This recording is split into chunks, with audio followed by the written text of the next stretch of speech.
Hey everyone. Welcome back to Strange Minds 6. Today, we are going to be reading Chapter 4 of Long Live the Pumpkin Queen by Shea Earnshaw. Now, we're going to get right into it, so I would like to ask if you could please hit that like button, and if you aren't subscribed already, please subscribe. I would truly appreciate it. Now, grab a snack, grab a drink, sit and relax. Or if you don't want the drink and snack, then sit back, relax, and let's get into it. Chapter 4. I have to get away from Halloween Town, away from everyone.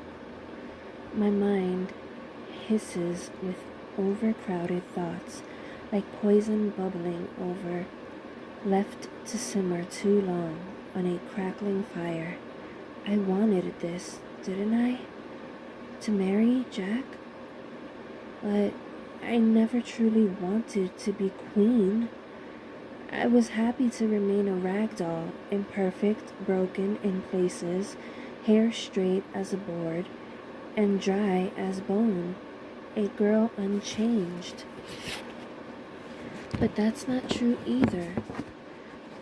I was never content in my life before Jack, never satisfied to remain trapped in Dr. Finkelstein's lab, never liked the idea of being built, molded, sewn together by a mad scientist in a cold, damp lab on a dark, rain-drenched night.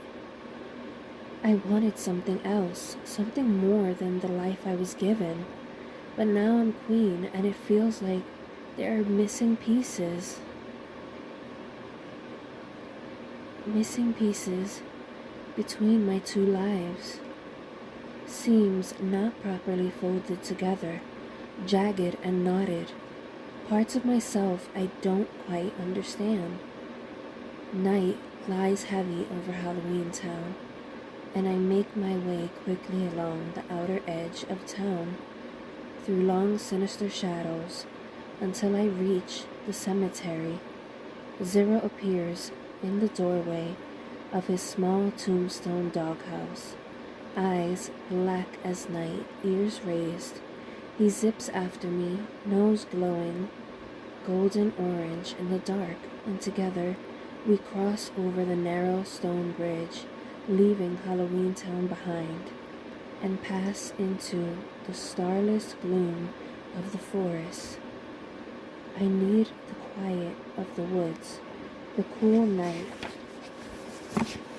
air, to fold itself over me and make me feel safe, sheltered, invisible, only a rag doll, nothing more.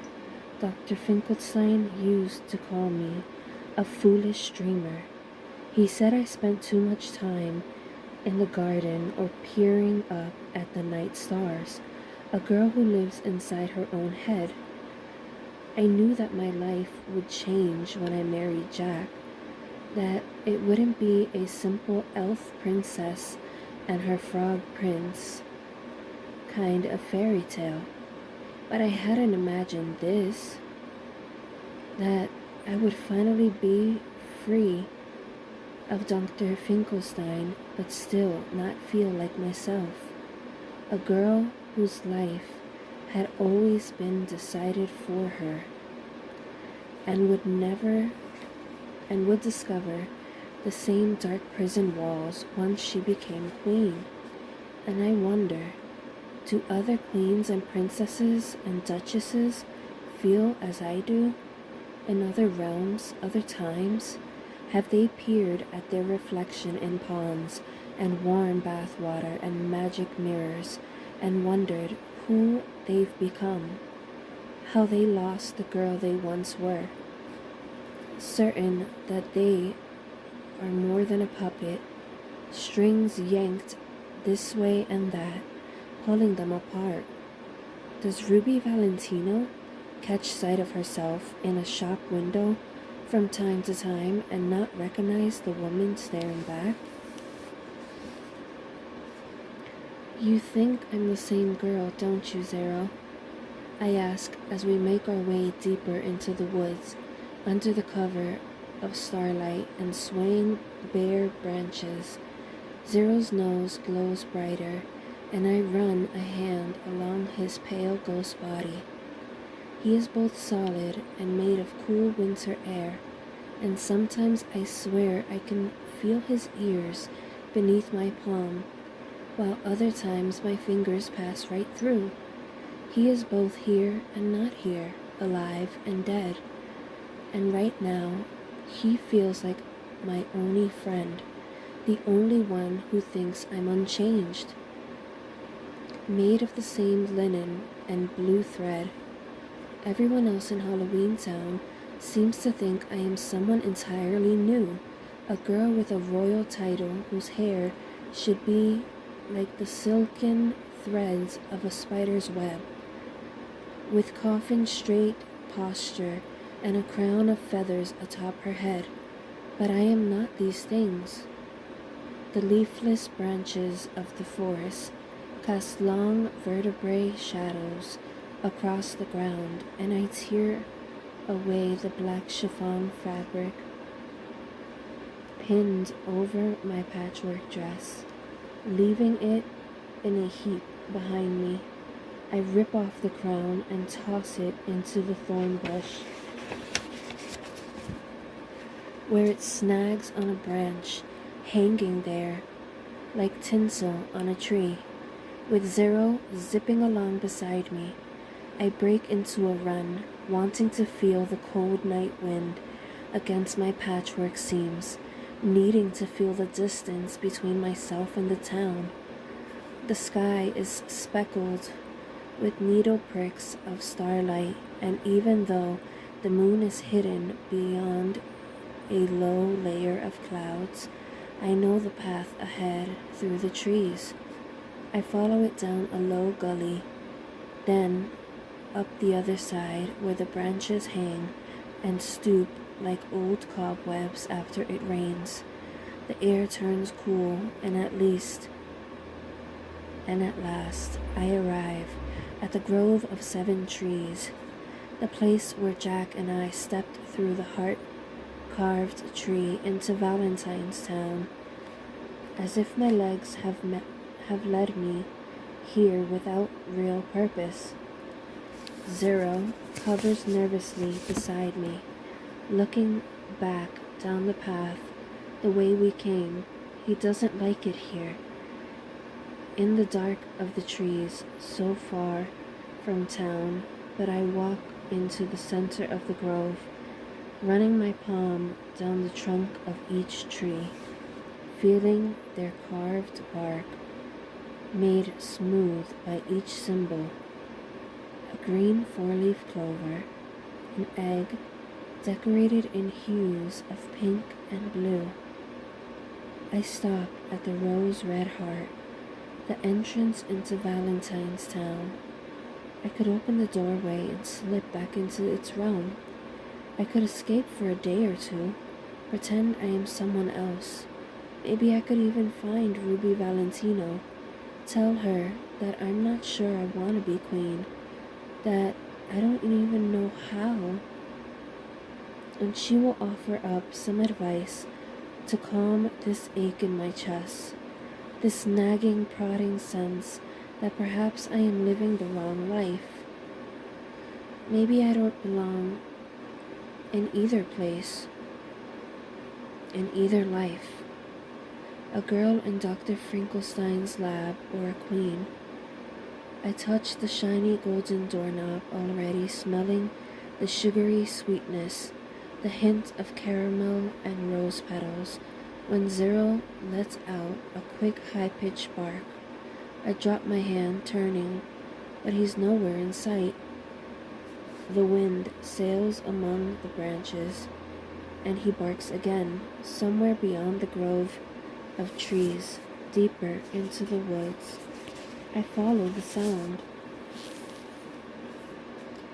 Across a barren stream, through dead autumn leaves, where no path marks the way, into a part of the forest where I've never been, a darker part, a quieter part, where even the shadows have no shape, where even the crows don't dare roost. Only darkness lives here, in the eerie calm and quiet of these bare trees. Curiosity will be the devil of you, or the death, whichever comes first, Dr. Finkelstein told me once.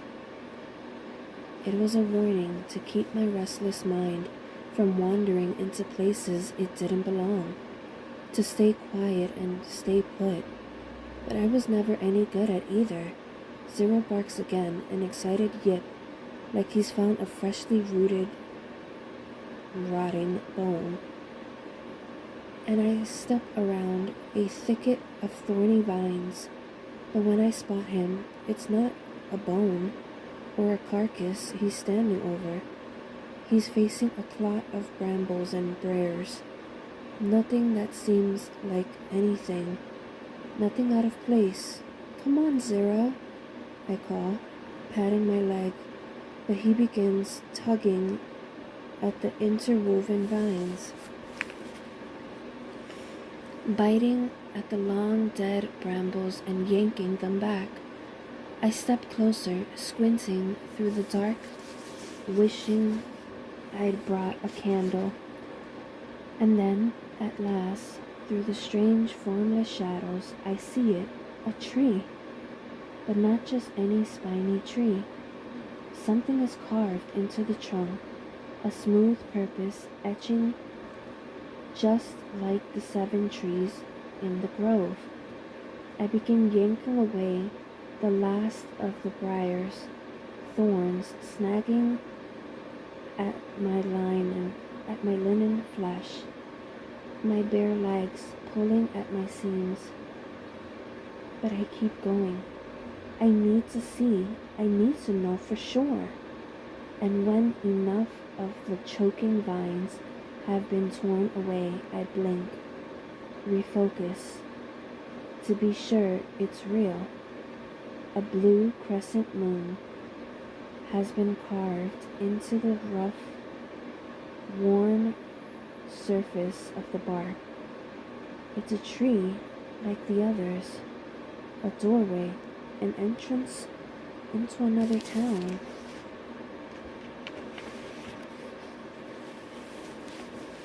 The doorknob is knotted with vines. It hasn't been used for many years, and I have to tug away the dead coils, breaking them and tossing them aside. The sound of snapping wood echoes through the forest while Zero hovers beside me, ears raised, anxious to see what we've uncovered. Once the edges of the door have been exposed, brambles and green scattered at my feet, I take in a deep breath and reach for the doorknob, pulling the door slowly open.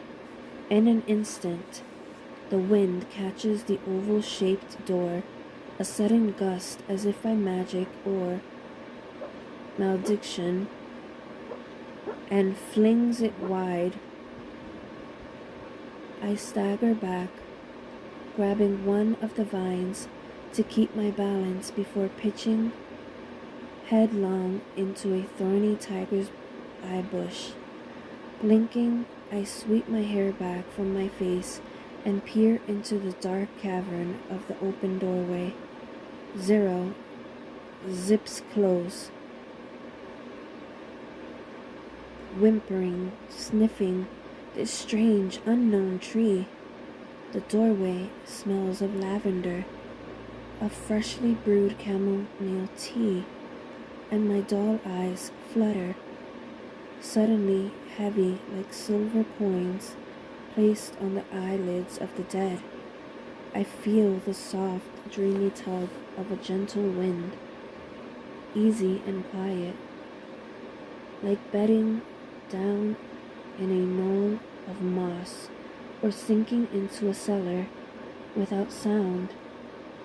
How easy I could tip forward and tumble head first through the doorway into the hollowed out tree. I blink.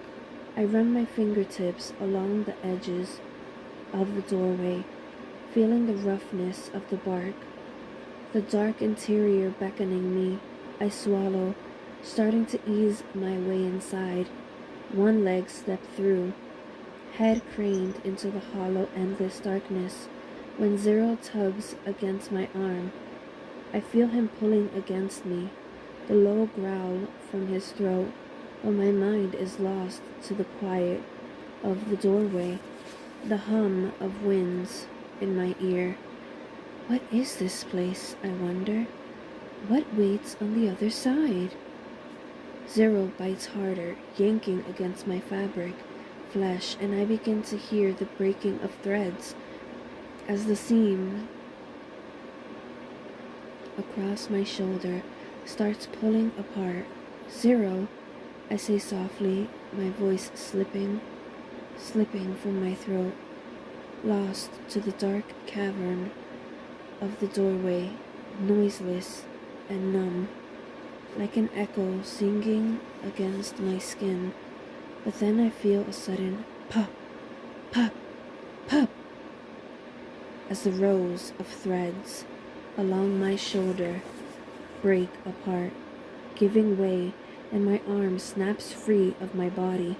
I jolt backward, landing against the hard, cold ground with a thud. For a moment, the sky is a kaleidoscopic of stars, sparks in my eye, the air gone from my chest. But when I blink, tilting my gaze, I see my loose arm hanging above me, still in Zero's mouth. His eyes, he eyes me strangely. I'm sorry, you guys. I kind of got lost. Let's get back into it, though. He eyes me strangely, impishly letting out a soft whimpering sound. I gather the handful of dead leaves that have spilled from my open shoulder onto the ground. The curse of being a rag doll. You can lose your insides easily. But the cold of the forest tickles up my spine, a wind from somewhere deeper in the trees, and I feel a sudden dread, a prick of terror. I shouldn't be here, in this dark, unknown part of the forest. An open, half-hidden doorway in front of me.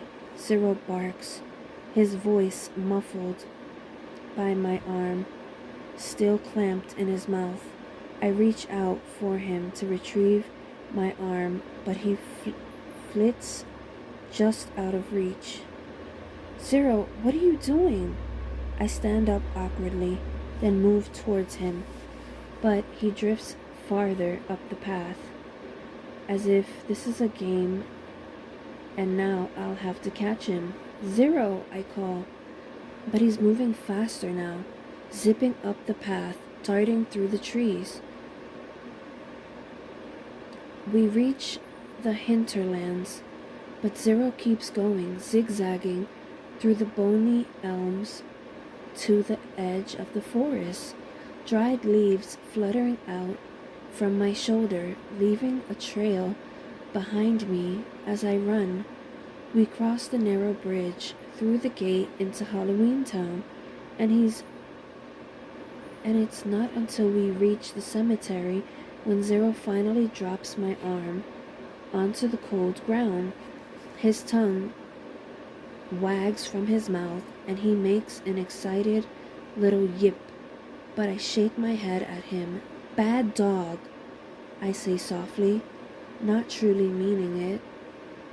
Then, slumped down beneath Spiral Hill, where Jack and I were married only a day ago, I pull out the blue spool of thread and the sharp needle I always keep in the left pocket of my dress, because old seams have a way of popping, thread unspooling, and you never know when you'll need it, and begin stitching my arm back into place.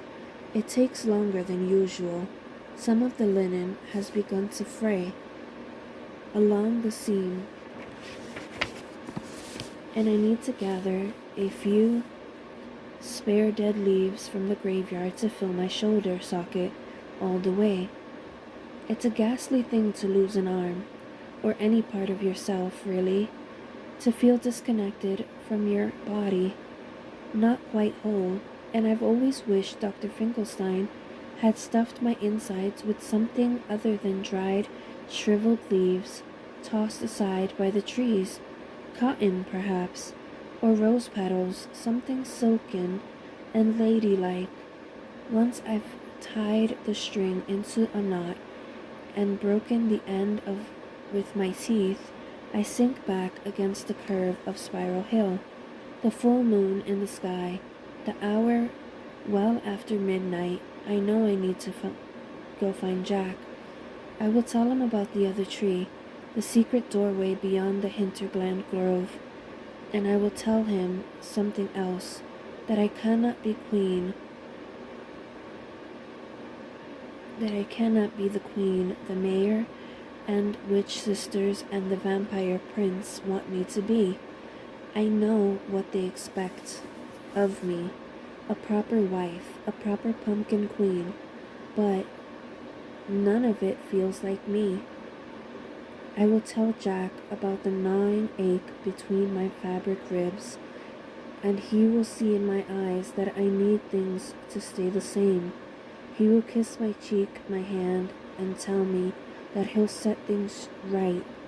He'll weave his fingers through mine and promise that nothing will have to change, ever.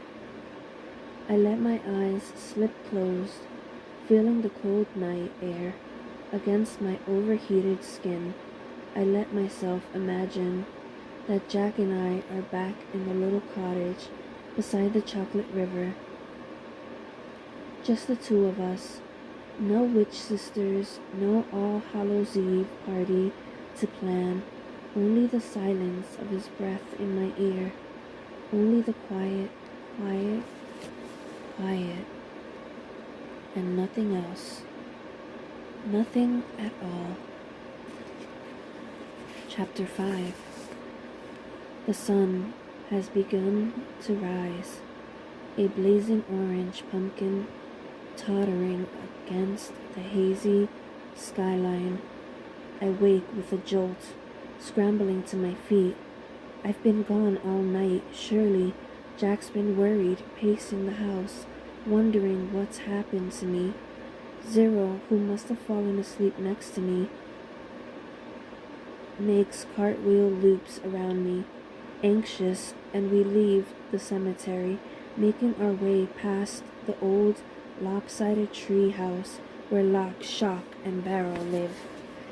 Their clawfoot bathtub sits in the leech grass below the tree house, but as I get closer, I see that it's not empty. There's something inside, or some things. Lock, Shock, and Barrel, all three of them, are slumped in the white porcelain tub, eyes closed, and they're snoring loudly like the undead. They're asleep in their bathtub. I peer over the edge of the tub, curious. It's well after sunup, and Lock, Shock, and Barrel are usually stirring up mischief at the first sign of daylight. They don't want to miss a single hour of mayhem making, ghost torturing, and pumpkin tipping. So why are they still asleep? Their Halloween masks lie at their feet, and their real faces are strained, like they were caught mid-laughing, mid-scream, at the moment they fell asleep. Shock? I say, nudging her in the shoulder. but she only grumbles drowsily, then slumps deeper into the bathtub. As I lean closer, I notice something else. Sand. They're covered in it. In their hair, down the sleeves of their shirts, even on their masks. This might seem strange, except nothing with lock, shock, and barrel is ever that unusual. I wonder what sorts of tricks they've been up to, out playing in a bog of sand somewhere, and now they're so tired they can't even blink an eyelid open. Zero's nose twitches, but he doesn't move any closer to the bathtub. He prefers to steer clear of Boogie's boys, as does nearly everyone in Halloween Town. I leave the trio to their sleep and continue on up the gray stone path. But the closer I get to the edge of town, I feel the leaves in my chest begin to clamber up into my throat, a knot of nerves, anxious, knowing that as soon as I'm spotted, seen by Corpse Kid or Mummy Boy, or any of the others, a crowd will gather around me, tugging at my already frayed arm, snapping out of focus photos. "Queen, Queen," they will shout. The witch sisters and the vampire prince will drag me back to my home, where they will resume their prodding and poking, likely furious with me for running away. I quicken my pace up the path, hoping to make it home unseen. But when I enter the eastern edge of town and hurry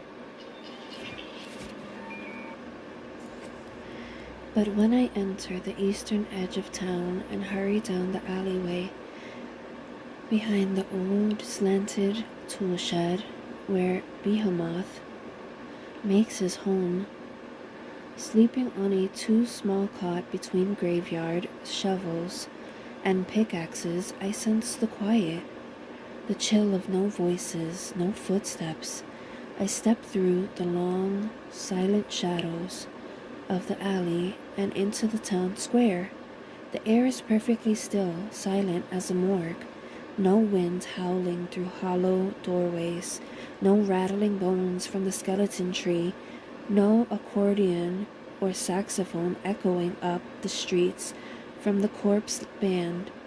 The town should be bustling and hectic with Halloween less than 2 weeks away. Cobwebs and ghost silhouettes being constructed, screams to be practiced, gravestones carved, and coffins heaved up the cemetery. The town should be a jostling chorus of activity.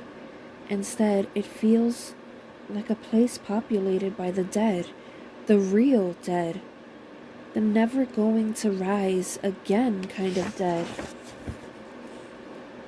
Zero hovers close at my side, sensing something isn't right. Carefully, quietly, I walk to the center of the town square. What did Lock, Shock, and Barrel do? I think. They must be to blame for whatever has happened. A troubling ache stirs in the pit of my stomach, where lost pins and threads gather in a tangle, sometimes poking me from the inside out, warning me when something doesn't feel quite right. But then, across the town square, I spot the vampire prince and his 3 vampire brothers, all slumped beside the jagged stone edge of the fountain, their 4 ruby black umbrellas lying on the ground beside them, still open but useless, while the morning sun shines against the vampires' pale, delicate faces. I run to the vampire prince's side, my shoes clacking against the stones, and kneel down to touch his small white hand, fingernails grown out into sharp points, the better to puncture his victims' throats and drain them of their blood. A soft sputter leaves his lips, chest rising with an inhale. He's asleep, along with his brothers, just like Lock, Shock, and Barrel. I frown, unsure why they'd be sleeping out here beneath the cruel sun, when I notice something scattering over their inky black capes, a grittiness that dusts the ground, and their translucent skin. I run my fingers along the edge of the vampire's cape, feeling the tiny grains that cling onto the fabric. Sand, just like I found in the bathtub with Lock, Shock, and Barrel. The breath catches in my chest, and I stand up, taking a staggering step back. This feels all wrong, even in a place like Halloween Town, where the darkness can make sinister shapes of the most humdrum objects, where a cool wind is always nibbling at the back of your neck. Finding the vampire brothers and Lock, Shock, and Barrel all sound asleep feels like a different type of wrong. A slipped down a dark, dark rabbit hole kind of wrong. Why are they all asleep? I say to Zero. He floats over the brothers, sniffing at their closed eyelids, which remind me of black theater curtains pulled shut. Then Zero turns quickly, darting back to my side, the layer of sand, the sleeping vampires. It's all frightening him for some reason, and it's starting to frighten me. I lift my gaze, blowing out a slow, silent breath, and up the street I notice someone slumped against the steps of Town Hall. There are more? I'm starting to think that Lock, Shock, and Barrel didn't have anything to do with this after all. I cross the town square quickly and find the mayor half sitting, one elbow bent the hard stone step. He looks like he could be sunbathing, soaking up the golden morning light, except his eyes are shuttered, closed, and there's a fine layer of sand scattered over him, just like the others. I touch his arm carefully. He teeters to one side, wobbles a bit like he's going to slide all the way down the stone steps, but then his body settles again. Still, he doesn't wake. My fingers hover over the sleeve of his coat, wanting to touch the grains of sand, scoop them up into my palm and feel their weight. I need to understand what it is, but something in me resists, screams at me to leave the sand where it is. Something is terribly, awfully wrong. I find Helgamine and Zeldaborn asleep in front of their witch's sister's apothecary. Helgamine with her broomstick still clutched in her fingers. I don't bother trying to wake them. I'd rather let them sleep anyway. Wolfman is dozing softly beside the path that leads up to Dr. Finkelstein's observatory. His exhales muttering words I can't make out. I continue past him without thinking, my feet carrying me back to the place that was once my home, and I push the door into Dr. Finkelstein's lab. Before I've even realized where I am, I find Dr. Finkelstein sitting at his work table, a strange tilt to his head, a broken test tube on the floor, glass scattered around his chair. Igor, his assistant, is hunched in the corner, bone biscuit crumbs on the floor all around him. I step over Igor and head into the kitchen. Dr. Finkelstein's wife, Jewel, is lying on her side, next to the stove, a pot of something that smells like thyme and rotten eggs boiling over. I turn off the heat and try rousing Jewel with the toe of my shoe, but she makes only a faint snort, then resumes her impossibly deep sleep. My chest tightens. Wrong, wrong, wrong. This is all wrong. Dr. Finkelstein often accused me of too much daydreaming, a mind that swirled with fairy tale thoughts.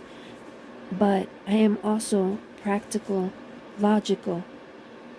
I like science and well-reasoned outcomes, but whatever has happened to the residents of Halloween Town doesn't make any sense. Potion or peril, some strange conjuring has put the whole town to sleep. Yet, for reasons unknown, I am still awake. Zero hovers in the kitchen doorway, whimpering. He doesn't like the cold of Dr. Finkelstein's lab. He doesn't like any of this. He wants to see Jack. Jack!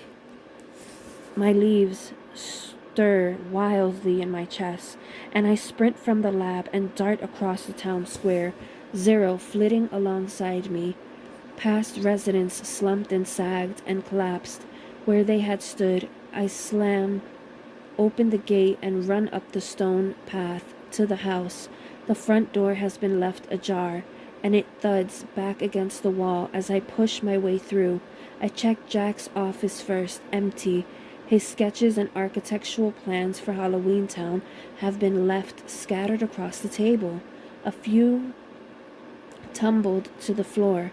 I turn and run up the spiral stairs to our bedroom, my footsteps throwing echoes across the stone walls. And when I find him, my stomach drops into my toes. Jack is lying beside the open window that overlooks the town. Black moon eyes closed, mouth agape, just slightly, dead asleep. I sink onto the floor next to him. Jack. I wipe away the fine layer of sand from his cold cheekbones, trying to hold down the sob in my chest. Jack, please wake up. I shake him, touching his face, trying to force his eyelids open, but he only makes a soft murmuring sound, mouth slack. A desperate panic echoed, and aches throb against my eardrums, and I squeeze his limp hand.